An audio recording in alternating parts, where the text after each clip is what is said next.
8 de la mañana con 8 minutos, 8 con 8 minutos. Saludamos de esta hora.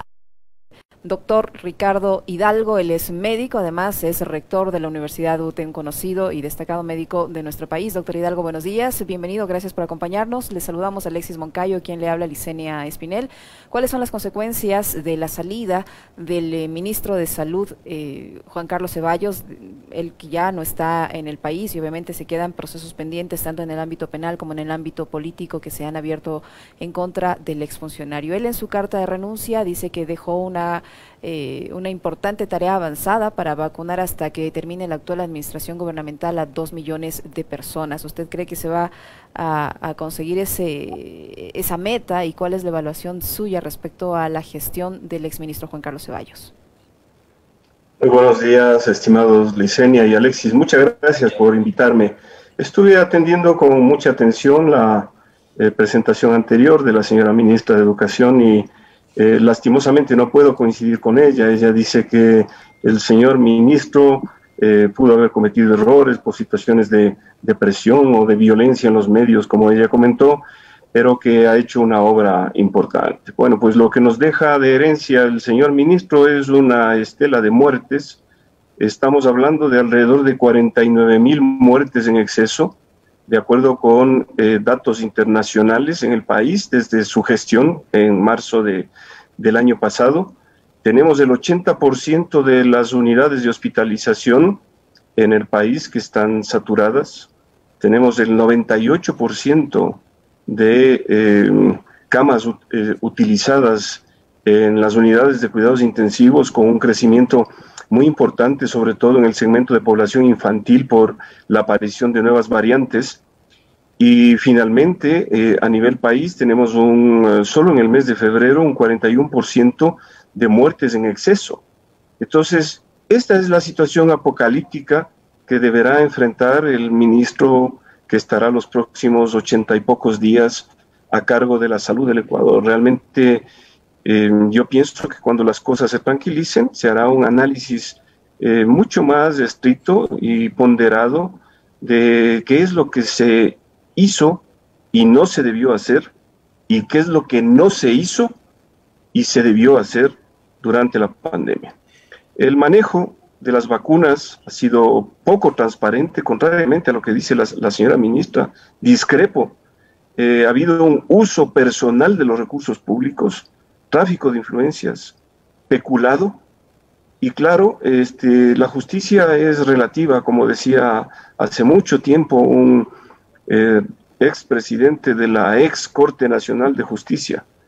La justicia es relativa y es selectiva. A una científica que trabaja en el Distrito Metropolitano de Quito se le pone un grillete, a la directora del departamento de la Secretaría de Salud Metropolitana se le manda a la cárcel, y en cambio este señor sale tan campante después de haber hecho todo lo que ha hecho. Y hay un detalle adicional, rector, ¿cómo está? Muy buenos días. Un placer conversar con usted. La renuncia de Ceballos no vino sola, ¿no? O sea, el hombre renuncia y el siguiente día se manda a mudar a Miami y de paso va cerrando su cuenta de Twitter, ¿no? Como diciendo, estoy harto de todo lo que me critican. Además, creo que nunca entendió su condición de funcionario público. Y creo que esos detalles que podrían resultar menores, ¿no? El cerrar una cuenta en las redes sociales puede resultar una cosa más bien banal y tal, pero por su condición de exfuncionario público me parece que dicen mucho, ¿no? Y se va a Miami después de toda la polémica que se ha desatado. Bueno, y ni siquiera se ha firmado el decreto ejecutivo aceptándole la renuncia, pues porque la renuncia fue el día viernes. Ya sabemos que en el país los fines de semana no se trabaja, entonces hoy saldrá el decreto ejecutivo aceptándole la renuncia, pero el señor ya está lejos, pues, ¿no? En fin, lo que deberíamos ahora realmente conversar un poco es qué es lo que vamos a hacer, porque yo sinceramente he perdido ya la fe en lo que vaya a hacer el gobierno, y pienso que el nuevo gobierno, sea el que sea, entre lo primero que deberá hacer es tomar el toro por los cuernos y organizar el tema de la vacunación. Les comento que he tenido acceso a documentación del Ministerio de Salud Pública y para que vean cómo nos engañan, la firma del convenio con Pfizer se realizó el 30 de diciembre del año 2020. Así que por ahí van las cosas, nos atrasamos a la repartición de vacunas. Segundo, el 3 de febrero, hace poquito menos de un mes, todavía no se había designado la mesa técnica de los expertos para que lleven adelante el plan de vacunación. Y finalmente, no hay ningún plan de vacunación. Yo no he visto en ninguna parte el plan de vacunación. Está clarísimo que el principal factor de riesgo de hospitalización y de muerte es la edad superior a los 60 años. Y esto va aumentando a medida que la edad es mayor. Y también se sabe que personas que tienen enfermedades concomitantes, crónicas, enfermedad pulmonar obstructiva crónica, asma, hipertensión, diabetes, pacientes inmunodeprimidos, pacientes con neoplasias, pacientes que tienen trasplantes, también hay un aumento de la mortalidad y de la morbilidad. Por lo tanto, aquí es un tema, primero, de evidencias científicas y segundo, es un tema de ética para la priorización. El virus no nos afecta por igual a todos, lo que nos lleva a destacar que por los principios de equidad y de solidaridad deben ser los grupos más vulnerables. Y entonces estamos hablando aquí del personal de primera línea en el ámbito sanitario. En segundo lugar, las personas mayores que viven en residencias de ancianos y sobre todo las personas que viven en residencias de ancianos públicas tienen el triple de riesgo de enfermar y de morir que quienes están en las residencias privadas, por todo lo que sabemos, obviamente. Se sabe que quienes viven en entornos cerrados, de gran hacinamiento, tienen mucho riesgo. Pues aquí estamos hablando de la población que debería tener tutela del Estado, pero ya hemos visto en estos días que no es así, y estamos hablando de las personas que se encuentran con pérdida de libertad y que están hacinadas en las cárceles.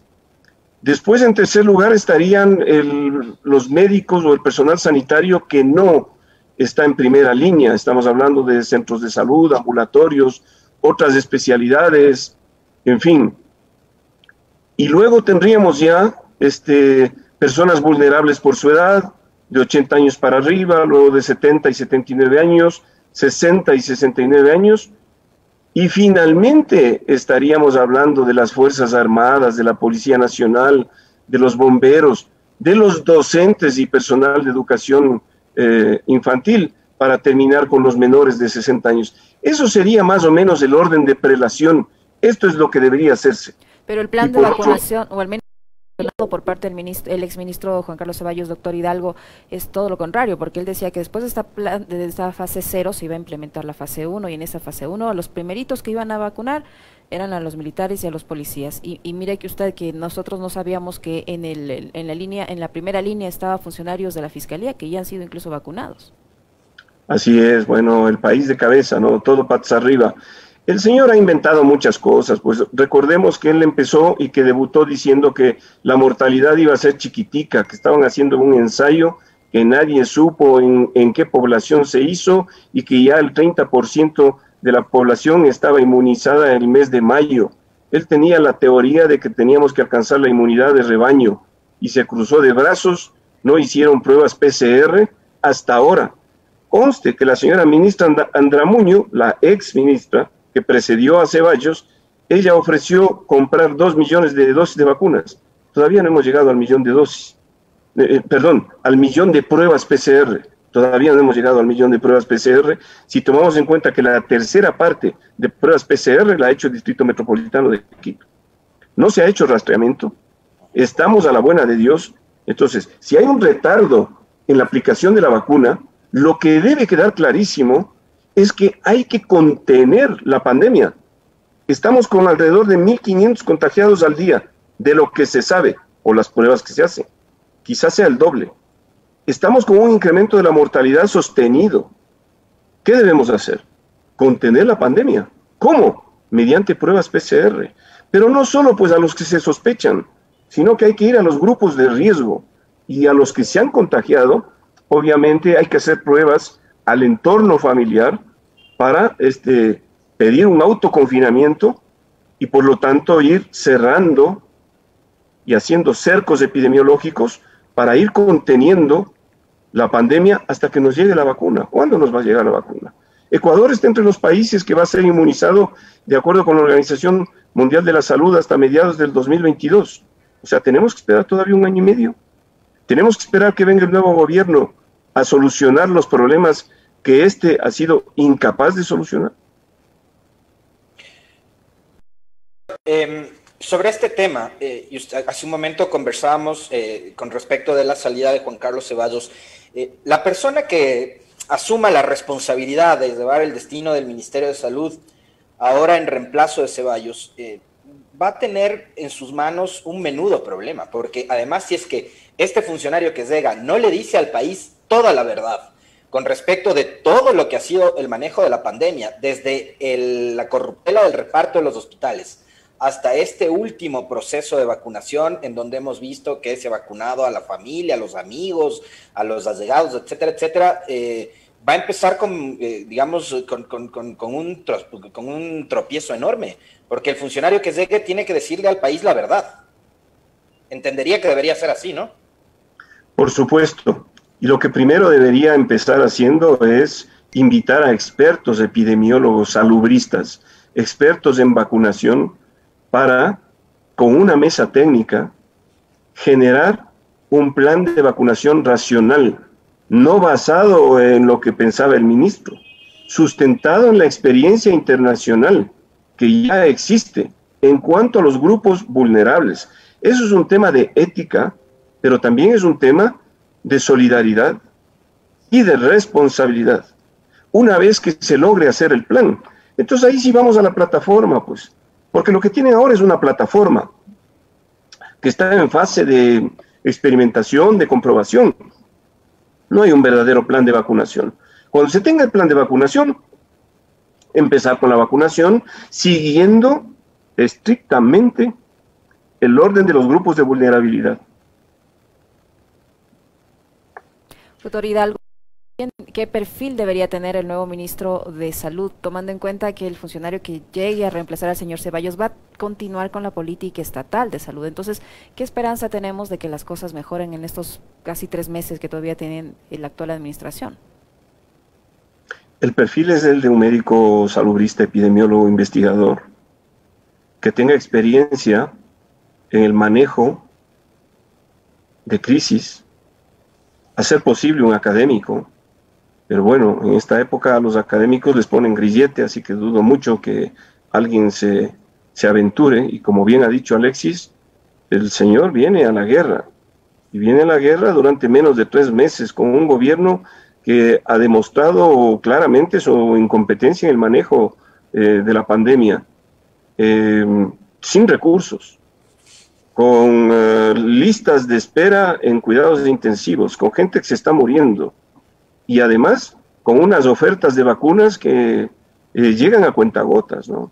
Solo para que tengan una idea, tenemos alrededor de 120,000 sanitarios en la red pública y privada que deberían ser vacunados en el primer grupo. Si a eso añadimos el segundo grupo y hablamos de la población vulnerable, estamos hablando de alrededor de 3,5 millones de vacunas que se requieren urgentemente para los 2 primeros grupos.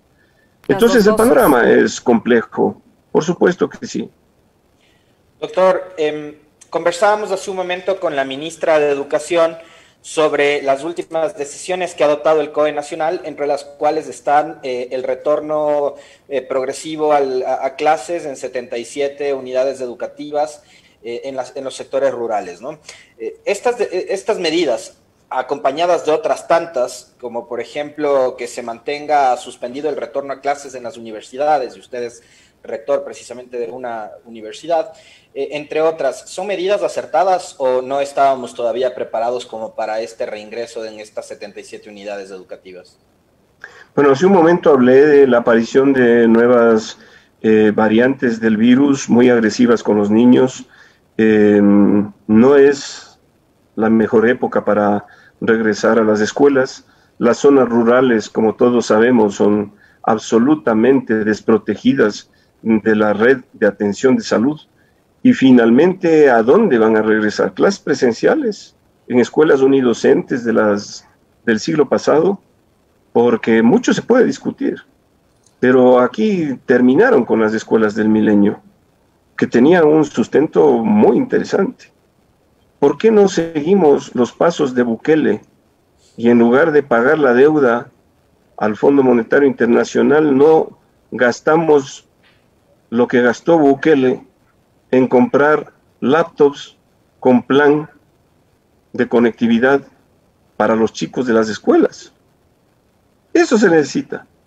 O sea, estamos en el momento de lo virtual, pues vamos con lo virtual, pero se necesita la dotación de equipos. Yo le escuchaba a usted decir, ¿qué pasa con las familias numerosas? Yo conozco gente que vive aquí en el noroccidente y que, de casualidad, ¿no? Y que tienen que utilizar los dos teléfonos celulares, el del padre, el de la madre, porque tienen, y una computadora antigua para el tercer hijo.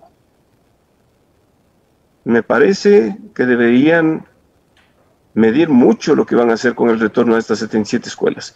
Y con respecto a las universidades, nosotros tenemos un plan de retorno exclusivamente a laboratorios, porque ya es hora de regresar a las clases prácticas con todas las medidas de bioseguridad, haciendo grupos pequeños, cuidando muchísimo la posibilidad de contagio, y vamos a ver cómo nos va. Pues es una fase piloto que vamos a empezar la próxima semana. Tenemos ya la autorización del caso, pero bueno, hay países europeos en donde nunca se suspendieron las clases en la universidad, hay otros países en donde se han suspendido y se sigue en lo virtual. Yo creo que después de la crisis, las universidades tendremos que hacer un balance muy potente sobre el concepto de presencialidad.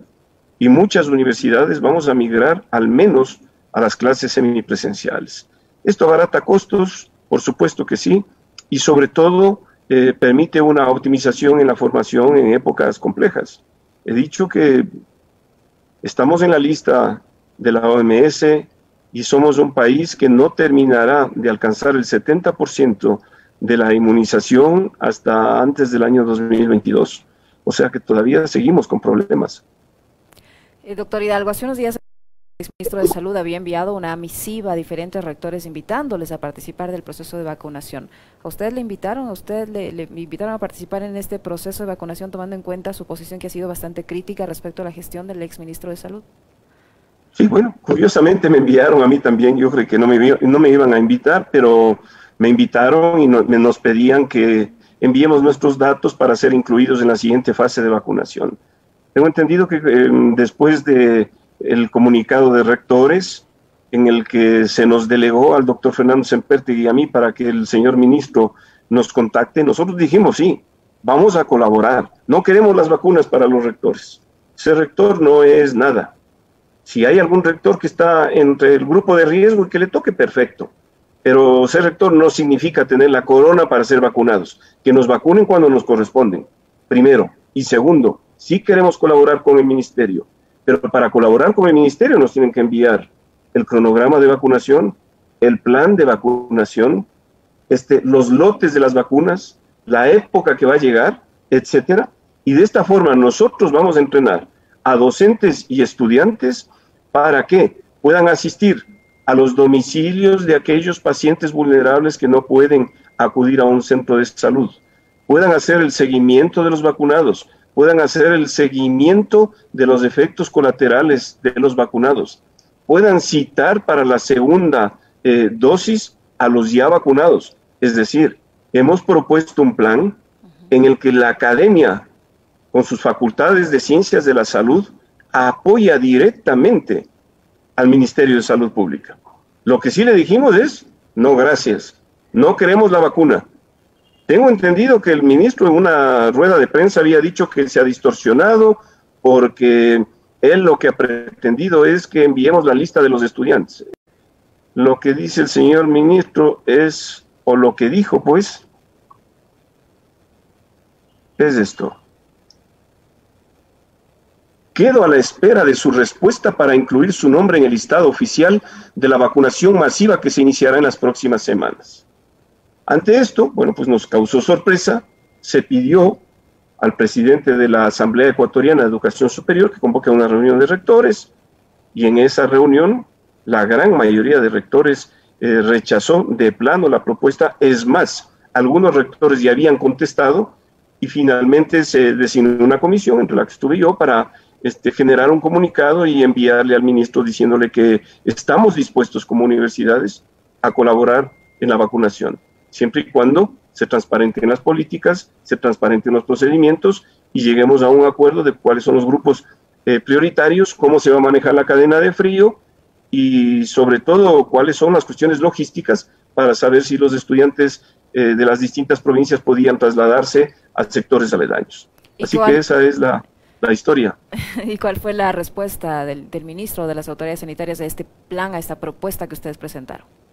Ninguna, ¿no? El señor ministro estaba repartiendo las vacunas como que si fuera adquisición propia, eso está clarísimo. Yo no sé si se pretendió comprar el silencio de la academia, no lo podría decir, habría que preguntarle al señor Ceballos qué es lo que pretendió con eso, ¿no? Pero luego nos enteramos que también ha enviado a otros grupos la misma carta, porque el señor Oquendo, cuando le dijeron, ¿y usted cómo se vacunó? Dice, no, yo recibí una invitación. Entonces, probablemente esto se realizó con la judicatura, con la fiscalía, y vayan ustedes a saber con quiénes más, ¿no? No se puede permitir un uso discrecional de los fondos públicos en una época en donde si le pones la vacuna a alguien y no le pones a otro, es probable que estés permitiendo la muerte evitable de otras personas. Eso no es ético. Doctor, y este proceso de vacunación, digamos que hasta el momento ha alcanzado, me parece que un número menor de 4.000 personas y que está tomando, digamos, muchísimo tiempo entre la fase 1, la fase 2 de la vacuna y en un país con 17 millones de habitantes que se vaya vacunando con pequeños grupos, ¿qué tan eficiente es para poder lograr la inmunización tan anhelada? No es eficiente. La inmunización de rebaño y el cerco epidemiológico y el control de la pandemia depende de la rapidez con la que se inmunice a la población, y mientras mayor sea el número de inmunizados, estamos pasando ya a una fase en la que podemos decir de control del problema. Ahora bien, como vamos y a cuentagotas, si no recibimos vacunas alternativas, porque aquí no sé por qué razón compramos la más cara y la que requiere de una cadena de ultracongelación de menos 80 grados, cuando podríamos haber comprado la Sputnik 5 del Instituto Gamaleya, que cuesta 4 veces menos y que no requiere de una cadena de frío tan sofisticada.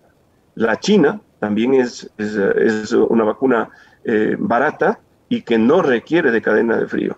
Es decir, nos hemos ido por la vía más complicada. Existe en este momento una sobresaturación de pedidos. Para que ustedes tengan una idea, la semana anterior, desde la alcaldía de Quito se solicitó apoyo para contactar con el Instituto Gamaleya. Como ustedes saben, la UTE viene trabajando muy intensamente desde hace 5 años con universidades rusas, con quienes tenemos varios proyectos, con algunas de ellas incluso hemos desarrollado 2 nanosatélites. Y entonces logramos contactar con el director del Instituto Gamaleya. Para que ustedes tengan una idea, ¿cuántas vacunas necesitan? Le digo, el alcalde necesita 2 millones de dosis. Dice, no les podemos dar. Tenemos 1.500 millones de dosis solicitadas. 1.500 millones de dosis solicitadas. Y nuestra capacidad de producción está entre 300.000 a 500.000 vacunas al mes. Lo que podemos hacer es, como una forma de apoyo humanitario, cederles 200.000 vacunas, como se hizo con México recientemente. Entonces, imagínense, ese es el tema, pues. El señor ministro dice que solo va a recibir vacunas aprobadas por la FDA, pero ¿a quién se le ocurre que la FDA va a aprobar la vacuna rusa o la vacuna china? Si aquí hay intereses económicos y geopolíticos, por favor. Entonces, que no me vengan a mí, si esa es la calidad de ministro que tuvimos. O sea, ¿él estaba defendiendo la salud pública o estaba defendiendo los intereses de las grandes transnacionales de la industria farmacéutica? Ustedes contéstense. Doctor, y bajo esa perspectiva, entonces no vamos a poder contar con ninguna otra vacuna, y en ese escenario, ¿qué sentido tiene que los municipios pidan al gobierno nacional que les dejen participar en la adquisición de vacunas? Hay un ofrecimiento del alcalde Yunda de que quiere vacunar a la gente en Quito. Hoy mismo hay una reunión de varios alcaldes de la provincia de Pichincha para el tema de las vacunas. Entonces, ¿qué sentido tiene todo ese tipo de pronunciamientos, de ofertas, si no es posible adquirir las vacunas? Pero luego vamos a la lógica del gobierno, ¿no? El gobierno, cuando se le va la crisis de las manos, dice: no, señores, a partir de ahora los gobiernos autónomos descentralizados son los responsables. Nosotros no hacemos nada.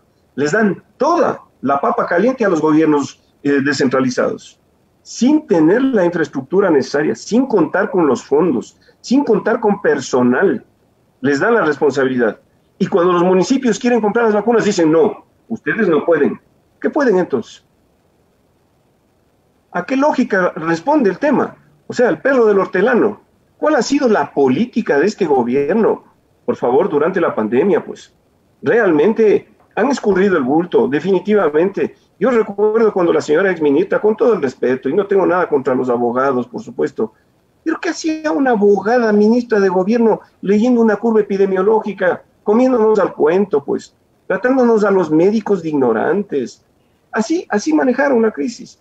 Luego venía el vicepresidente a tomarse fotos, el vicepresidente de esa época, entrando a unos túneles de sanitización, cuando ya en esa época se demostró que no servían para nada. Así estamos, así nos ha ido.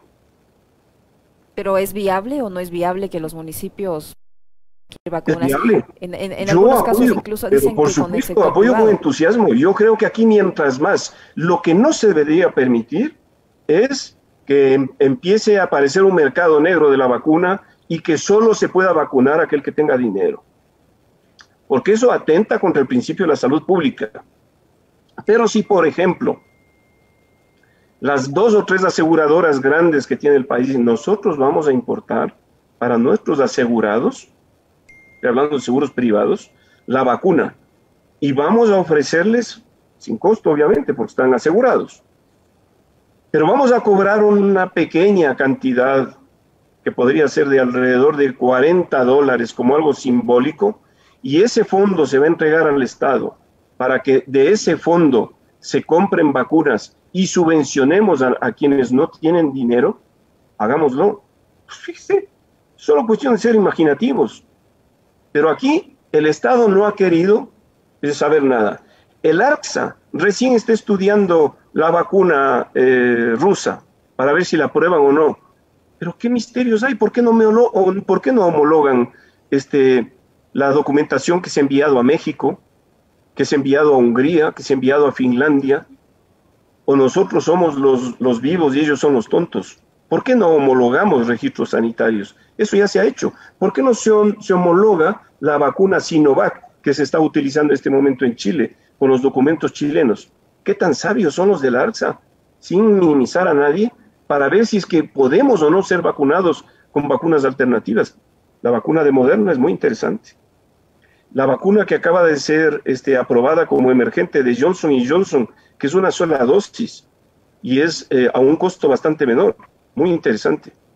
Hemos ido a la India, ahí están, pues, ahí están las vacunas. ¿Qué es lo que hemos hecho? Hemos firmado un convenio con Pfizer el 30 de diciembre del 2020. Terrible. Todo esto, doctor, mientras no tenemos ni siquiera las vacunas pentavalentes para los niños, ¿no?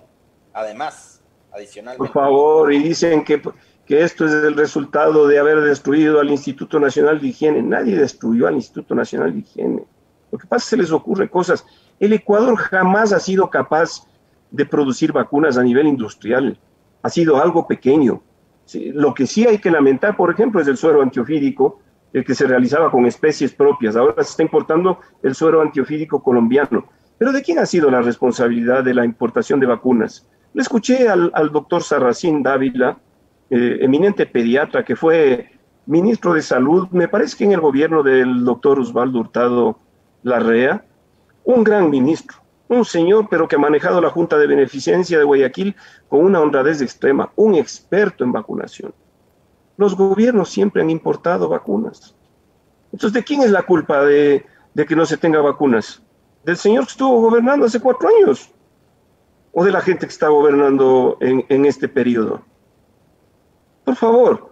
Y la gente está sin vacunas, pero no solo eso, los niños. Hay una serie de pruebas diagnósticas de enfermedades metabólicas que, si bien es cierto son raras, se hace screening en el momento del nacimiento. No se está haciendo. No tenemos sedantes como midazolam y parecidos para mantener dormidos a los pacientes que están bajo respiración controlada, bajo intubación endotraqueal, conectados a la máquina. No tenemos sedantes. ¿Y eso de quién es la culpa? ¿De que se cerró el Instituto Nacional Izquierda Pérez? Por favor. Es decir, la señora ministra hablaba de una violencia mediática, pero ¿cuál es la respuesta que tiene la población general frente a todo lo que estamos comentando? Solo la protesta mediática, porque ya no podemos salir a protestar en las calles. Muchísimas gracias, doctor. Siempre muy interesante. El doctor Ricardo Hidalgo, médico y rector de la Universidad UTE, que nos ha acompañado en esta entrevista. Gracias, doctor Hidalgo. Muy amable, doctor. Muchas gracias. Buenos días.